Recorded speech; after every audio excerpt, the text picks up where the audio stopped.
Part 3, Chapter 2, Mercurial. My first 2 classes of the day went by rather quickly, seeing as it was a half day. Each period lasted 30 minutes as opposed to the 45-minute standard. Every room and encounter felt duplicated. Enter, sit, intro, worksheet, rise, exit. So far, not a single teacher really cared to invest in anything with 1/3 of their time cut. Additionally, most students carried themselves with droning attitudes. I still tried to pay attention, but I fell into the mental trap as well that today just seemed kind of pointless. In fact, unless it was directly requested of me, I didn't remove anything from my backpack for any class. I listened, participated, and moved on with my day, feeling more like a cog than I have in a while. Automated, I couldn't recount nearly anything I thought of by the time the 4th bell had rung. Just daydreaming nonsense without inspiration or conclusion. The school didn't prepare lunch on days like this, which didn't bother me too much, but it made the pace of class after class feel twice as boring.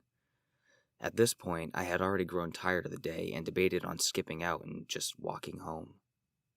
I considered this while idling at my locker between classes. The hall was half full of random kids all chatting, digging through their lockers, or dashing to reach the other end of the building on time. For some reason, all the energy and noise that surrounded me started to pile on, reminiscent of the old days when I couldn't quite control or understand what this was. A headache formed right at the front of my skull. My hand gripped the locker door tight, though I had to be careful not to exert my actual strength, otherwise I'd bend the metal. The little mirror taped to the inside was head height and adopted a new purpose, juxtaposing its role from the year before. Instead of showing me how tired and weary I was, it reflected that glint of optimism I had been practicing these few months. As I looked into my own eyes and caught a glimpse of purple overlapping the blue, I reflected upon just how long it had been. Autumn bled into winter, which introduced new anxieties. My birthday, Christmas, and a new year. Things hardly celebrated and often callously discarded were given meaning and life with my new family. That, in and of itself, suffocated me with guilt, that I was undeserving of their affection. Then winter melted into spring where I reside now, and Tansu's birthday just passed helped me cope with the giving nature of this family and just those outside. Joey even got her a gift, a baby blue t-shirt with an embroidered rose, while I bought her one different scented candle for every month. Something I could do with my granted monthly allowance from Kari, a benefit of extra income from the state. These events weren't anything grandiose or unique by typical standards, but they were special in their own way. I cherished the fleeting moments of joy and love, companionship.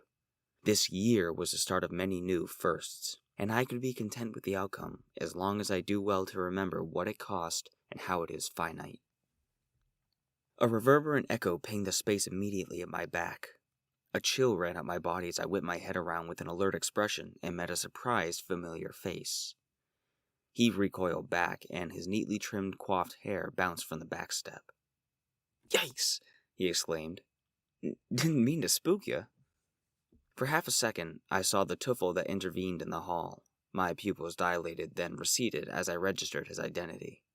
Profound cheekbones and a rounded chin, broad, cerulean almond eyes with bushy brows, square-rimmed glasses, and paint spatter freckles around his nose. The rife cackle in my head dropped to a low tone as I spoke. "Shit, Needy, don't sneak up on me like that." Sorry. I never mean to, but apparently I have quiet feet." He chuckled, relaxing. Alice laughed. "Ha, you fell for it." My nose crinkled, and I spoke frantically in my head. "Don't fuck with my perception, Alice." I then spoke out loud. "It's alright. I was just zoning out. What's up, you need something?" "No, just wanted to say hey." My head bobbed. "Gotcha. How's your day going so far?" He adjusted his grip on the satchel hanging from his shoulder. "Decent enough. Me and Jacob were talking of starting a new campaign and are looking for players. Would you be interested?" "Jacob Nixon?" He nodded, my face contorted. "He used to give me a lot of shit in grade school. Not sure I'm interested in hanging out around him. Did he? I didn't know that. But he's cool now, I swear. Ever since he got into tabletop, he's a total geek. A geek like you? I snickered. He grinned. Precisely. I stepped away from my locker and shut it behind me, then leaned against it with my bag hanging from 2 fingers over my thighs. Either way, I don't really care much for D&D. Maybe if your sister Layla is involved, I can bring Tansu and all of us can play, like, poker or something. Just as he went to speak, a tall, stocky kid brushed past him, bumping the left side of his torso into Needy's shoulder. Needy fumbled forward and I put my hands out to catch him, but he managed to maintain his stance. The bigger kid didn't slow down, so I shouted at him, "A sorry would be nice." He stopped, arms swaying from the momentum, and turned back to face us. Needy looked at me, then at him with worry taking over. I recognized the guy as Ren, an 11th grader on the basketball team, 6 feet tall, built like a brick shithouse, and a distinguishingly sharp nose. He's one of those lumbering brainlets that goes through school riding the coattails of his family's generational athletic prowess. Arrogant, slow, destined for locker rooms. He huffed, disinterested. "Yeah, dweeb. Say you're sorry for standing in my way." Sorry. I gave Nia a dumbfounded look, then turned my pensive glare to Ren. No, I meant you, dumbass." His face froze in momentary shock before he busted out in a slow, caveman-like laugh. "You're funny, freshman." He started to turn away, but I shouted back to him, "That didn't sound like an apology." His shoulders slumped, and he turned again. This time he marched over, and Needy stepped back. I stood my ground, and my head gradually rose as he pressed his chest right up to me and stared down. We connected eyes. His rancid tobacco breath and body odor did nothing to distract me. I made sure my irises were fully visible and the intent behind my stare palpable. Alice whispered, "Take him apart," though her voice didn't even faze me. We stood there in a strained hush for about 10 seconds, eyeing each other and exchanging silent challenges. A rattling chitter erupted in my bones. Alice was breathing heavily, transferring her aura to the outer layer of my skin and brushing past him. A static built under my scalp and faintly lifted my hair, sharpening it. I saw his skin bubble with goosebumps, then his pupils shrank and his mouth slacked ever so slightly. He took a step back, horror-stricken, and I kept my brutish eyes locked onto his. He avoided my spotlight gaze, turned to Needy, said a quick, "Sorry," and continued down the hall. My head angled downward, peering at his shrinking back through my bangs. I blew a huff of air up through my hair and softened my entire demeanor, turning to Needy with a little smirk. Disbelief was up front, and he nearly sputtered getting his first words out. Did that just happen? You just made Ren, one of the gnarliest dudes to ever dude, apologize to me and leave?" 3 blinks reset me completely, and I scoffed happily. Maybe he never had anyone stand up to him, and he got all weird about it. His head shook. "I stood up to him once, and it cost me a new pair of glasses and a broken finger. Did you plan that or something?" I genuinely laughed. "No way. What would I gain?" "Psh, major freaking cool points." I spun my bag and threw it over my shoulder with one hand. "Don't be silly. Even if it ends with a trip to the nurse, at least they see they can't just walk over you." His head wobbled. "Nah, I think I'll just ghost by like always." "Whatever you say. Anyway, tabletop sounds fun, so long as it isn't Dungeons and Dragons," I said nonchalantly. He was still reeling from the scene, but managed to recenter himself to a casual conversation. "Alright, whatever I can do to get more people involved. My dad let me use the corner of the basement behind some standing curtains to decorate and play. It's a lot cooler than it sounds." He rubbed the nape of his neck. "I'm sure it is, Needy." He frowned slightly. "Maybe while we're there, I can get a new nickname." One brow raised and I tilted my head. "I thought you liked it." "No, I hate it," he laughed. "If that's the case, you should have told us sooner. I'd hate to be contributing to any form of bullying around here." I sighed despondently. He shrugged. I didn't want to ruin anyone's fun. It's not that harmful, but it got old quick. Okay. So, just Ben? He affirmed with a nod. I'll spread the word. Thanks. The two of us shared a friendly look, then he glanced down the hall again. I should get going. I'll give you a call when we figure out a day to get together. Cool. See you later. He jogged down the hall with some renewed pep. I remained in my locker a moment longer, smirking at my display toward Ren and how it affected him. I could tell Alice was smirking alongside me. I know you enjoyed that, I said out loud. Her crackling buzz pinched my eardrum. I would have enjoyed it more if we popped his lungs. Nah, I don't think that'd be a good idea. You never let me have any fun. Nope, I said with a pop. Then I hoisted my bag tighter in my grip and proceeded down the hall to my next class. As I passed other students, I could still feel her hovering over my shoulder, in a sense. I ignored her for the most part, just gliding past everyone. At the next corner, I started to piece together why she was up front. My face sulked, and the effort I had been putting into walking lessened.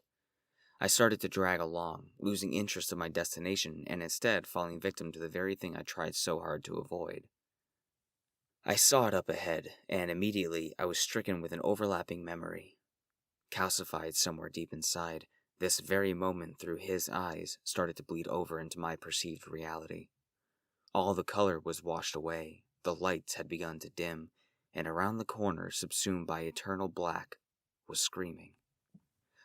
5 days a week I passed through this very hall, and 5 days a week I keep my head down and move as quickly as possible. Today, it snuck up on me, and now I had to endure the consequences. My vision canted as the blind turn was within reach. Hesitant, but not of my own will, I stepped around and stared into a swirling void of darkness. I couldn't see anything apart from the reflective glass shards collected on the floor and the crimson hue they taunted me with. As a dark mass crept up on my left, I prepared myself for the familiar dance. A mirror image of Alice in my skin leapt from the shadows, swiping her claws and tearing out my own throat. I held my ground as the final gurgling breaths rang hollow in my ears, and Kel's body dropped at my feet. Shivering, stuck in awe and callous disgust, I stifled my breath and withheld any and all emotions, waiting for the stolen memory to subside. When I crashed back into reality, I did so with a sharp gulp and stagger into some girl passing by. I knocked her to the side and caught myself by widening my stance. She braced against a locker and shot me a confused glare, which then quickly diminished to concern when she saw my pale skin. You okay? Her voice was timid, slightly annoyed. I snapped to her as the edges of my vision lost their Gaussian blur. The ringing in my skull drifted away, and I straightened my back with a tired reply. Yeah, my bad. I just got really dizzy, I excused. Are you? Yes. I vaguely recognized this girl, though I didn't know her name. I think she was in the grade below me. It was obvious she didn't want to stick around, so I backed up a step and gave her room to pass. She slipped by without another word, and almost instantly I forgot her face. Now I stood there in awkward isolation. Many of my peers wandered the halls, just waiting for the day to end already, oblivious to who they passed by day after day. The old me might try to press on, but I knew better than to tempt my own emotions. The memory alone was enough to convince me that the day was over. A new chill coated my skin as I made my way through the emptying halls. Classes were refilled and lessons began, but I had disconnected my brain from the social environment with a new goal ahead. The stench of stainless steel and floor wax had never been so prominent before I got these abilities, and the alchemic mixture of every fragrance, spectacle, noise, and sense surrounded me like ghosts of spiders trying to build a web to hold me down. It made trudging through the halls every day a persistent challenge, never able to drop my guard. Although the tolerance for such things I built up has strengthened my endurance, that's for sure. On a good day, I can almost completely tune out whatever I so desired and keenly focus on specific elements of my world. Even now, slipping past two girls chatting by the water fountain, I can tell the blonde is experiencing cramps and trying to present herself as collected. Us humans give off so many invisible tells, things Tuffle are tuned to dissect. Intrusive thoughts, anything and everything all in rapid succession. I snapped my fingers over and over, creating a ricocheting resonance that actively grounded me to the space I occupied, preventing my brain from evading its cage. The moment I arrived at the slope leading to the front entrance, I paused to consider the day one last time. A pinch behind my eye prodded me to move, so I approached the main corridor and adjusted myself for one more interaction. The echo of my footsteps changed with the red tile and glass doors. The light pouring in cast yellow stretched rectangles across the floor and up the wall, refracting through the glass trophy case to the side and gleaming off the lone water fountain. I stepped up to the sliding window and knocked lightly, stealing the attention of the one person I wanted to see. "Hey, Melissa." I greeted her with a small wave before my hand defaulted to my side. She looked up and almost instantly her expression widened with a big, toothy smile. Today she wore red lipstick and a little blush. Her eyes were accented by mascara and a dabbing of glittery purple all around. Her hair was stacked like a beehive, knotted with curls and secure by a blue bandana over her forehead. She discarded the pen and clasped her hands together over the counter. "Kimberly, so nice to see you." "You too. How was your vacation?" Without a word, she reached down to her bag on the floor and held out 2 Polaroids for me to see, one of her standing in a starfish pose with the waterfall behind her, and another of her son wading in a clear pool of water. "Absolutely divine," she jeered. "I just can't wait for the rest of my photos to develop." She handed them both to me, and I examined them in detail for a moment before returning them. "Looks like you had a blast." "I did?" She set them beside her paperwork and leaned forward. "I'll tell you what, the whole trip was eye-opening for me. It made me realize just how much I take for granted, day in and day out. How autonomous things can be in such a little place like this." "Yeah, it is pretty repetitive, isn't it?" She gently pointed with one finger. "A little advice? Don't wait for adventure to find you, little missy. Go out and find it. Make plans, take risks, and try something new. You're so full of youth. It would be a shame to waste it." I popped my brows and slumped a little. "I'm trying to avoid adventure, actually. I think I've had my fair share for a good long while," I said quietly, feeling a draining effect start to take hold. She opened her mouth to speak, but I think my layered meaning struck her just in time. She switched to a solemn smile and readjusted her posture. "Well, surely you didn't come here just to chat with little old me. What can I help you with?" I lightly swayed in place. "I was hoping you could do me a small favor and call down to my friend Tansu and let her know I'm heading home." She leaned back in the chair and gave a hefty squeal.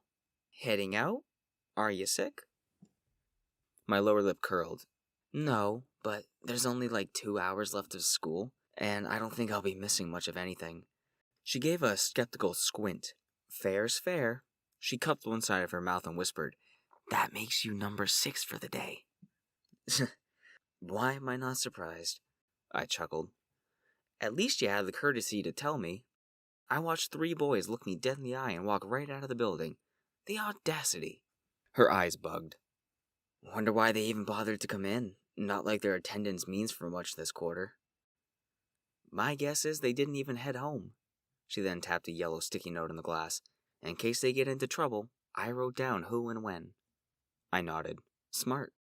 She picked up the phone and gestured for the door. "Best get moving, and be safe." "Got it. Thanks, Melissa." I gave a 2-finger salute and headed for the front doors.